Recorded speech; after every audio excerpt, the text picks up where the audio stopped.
Well, hello, good evening and welcome to the Little Farmer's Farm with me, Guru Mafinda. This is a flying visit today, a flying visit, because we're away, we're going away this weekend. So I've just nipped up here just to make sure everything's watered up. Getting, starting to get a little bit of curl on, so I'm going to water all the tomato and cucumber plants and just make sure that they've got a drink for the weekend. Only back on Sunday. So let's crack on.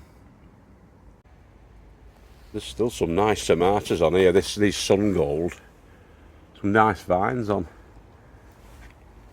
and they're ripening up like indeterminately. So they're not all ripening up at the same time. They're coming up as they usually do. They start from the bottom to ripen, but you're getting a bit of a mixed bag, really. Some of the ones at the top are ripe. It's like all the way through, and we have got more coming on, as you can see there. We might get another week or two out of them before they'll need attention in the form of being ripped out.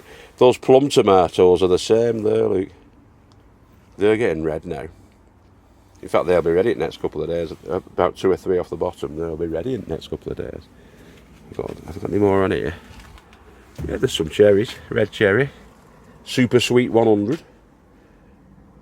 These thinning out at back there, don't they? I'm just looking at these cucumber plants, and there are cukes on, but there's not that many, and they're not that big. Not like we were getting previously.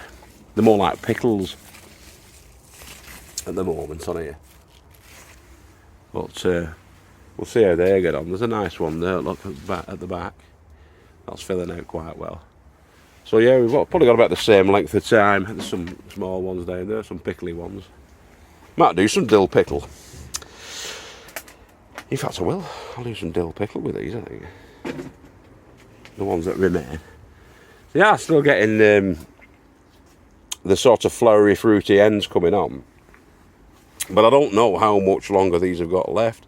They're still growing, though, when you look. Obviously, down below, it's getting a bit crispy and crunkly, if that's a word. But, yeah, there's probably about another month's worth in them, isn't there? Look at all the blossom on them. I hope they get fertilised quite nicely. But yeah, I'll be taking some more tomatoes. I'm going to take some tomatoes off. I removed that because I was sick and tired and fed up of smashing my head in on it. That cage that was on there, you know, the basket, the metal basket. This. I took it off and brought it in here. That's the drying basket, which we had the garlic on. There's the onions, and there was where the garlic was, but it was in here. And every single time I come in here, I smash my head in on it, or I did until I removed it, and it's no longer there. So yeah, let's get a bit of harvesting done. See what we've got. I'm going to say there's about 1.5 pounds of tomatoes there. About 22 ounce, 24 ounce, something like that of tomatoes, and there's still quite a few on, but they're not quite ripe enough.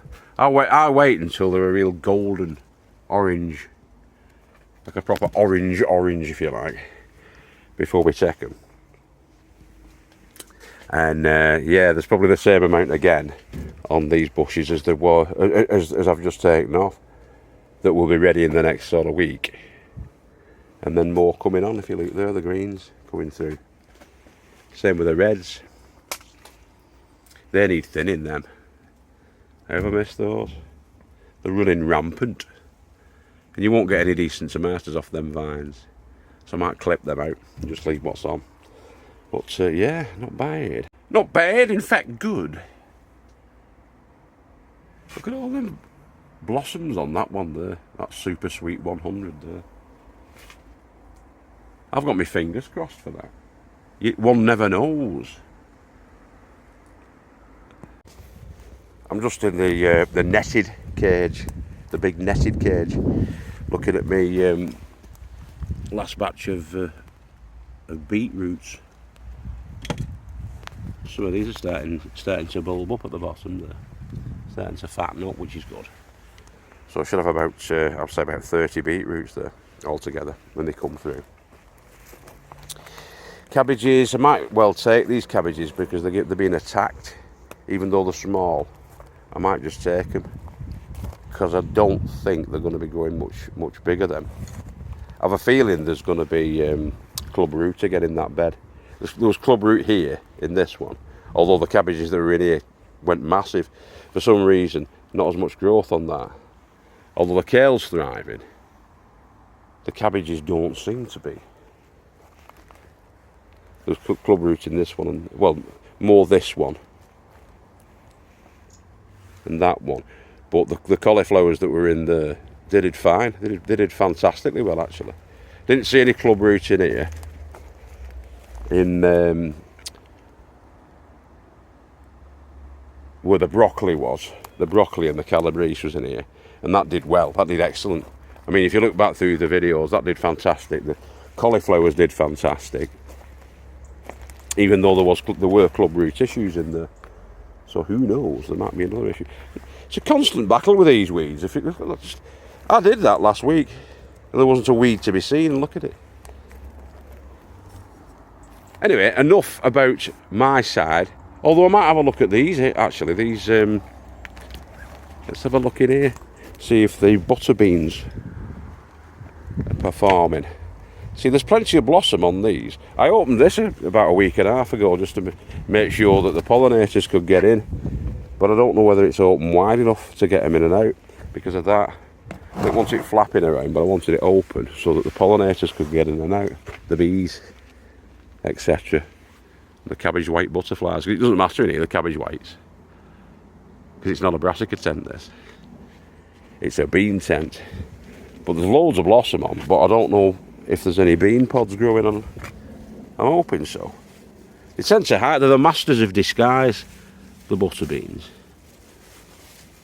And I want to see if there's any coming through. And I can't see any at the moment on here. I hope there is, because I like butter beans. But I might have to take, if I'm going to have, I might have this as beans again next year and peas. But take the door off. Excuse me, I'm going to sneeze. Take the butter off altogether. Take the door off altogether. And just leave it open, that. But you will get the pigeons coming in. That's the only problem there. You'll get pigeons coming in. I could replace the netting with wider netting. Pigeon-proof sort of netting. Or even something like this. Even something like that would do, wouldn't it?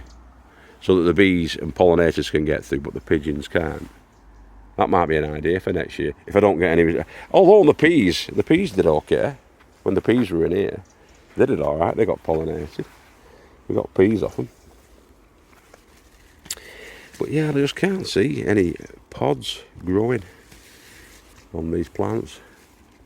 They look nice enough, don't they, with the blossoms on. Looks lush, green and floral, but I'm not seeing much bean action. We'll just have to see. I might well take that off tomorrow, actually. Take that door off and just stash it down at the back end here. I will do, actually. I'll take that off tomorrow. I've not got my drill drivers with me today, otherwise I'd do it now, but that's what I'll do. I'll take that off and stash it in here. Stash it in here.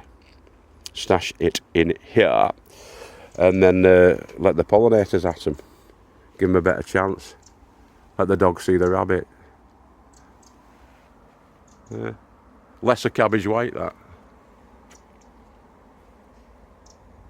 I'd be furious with that and I'd be killing it if it was in my brassica cage.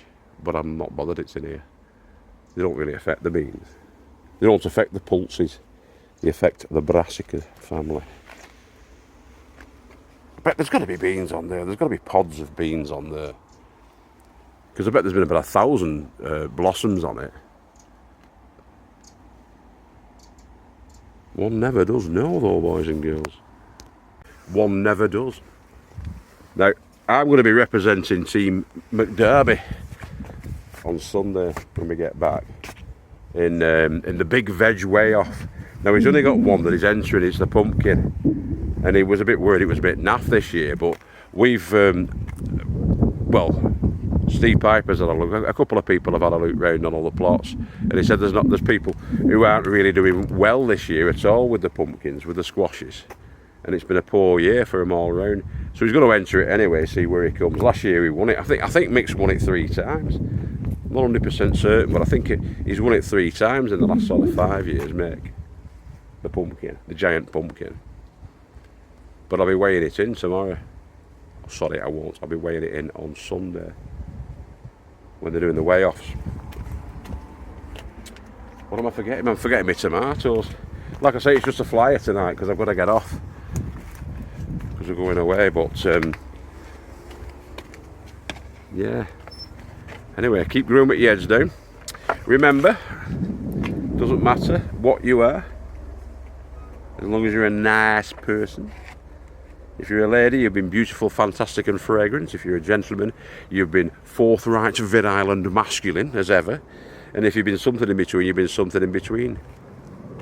Peace, love, and happy Mondays. Good and offended out. Take care and have a good weekend, and I'll see you on Sunday. All right, boys and girls. Ta-ra now.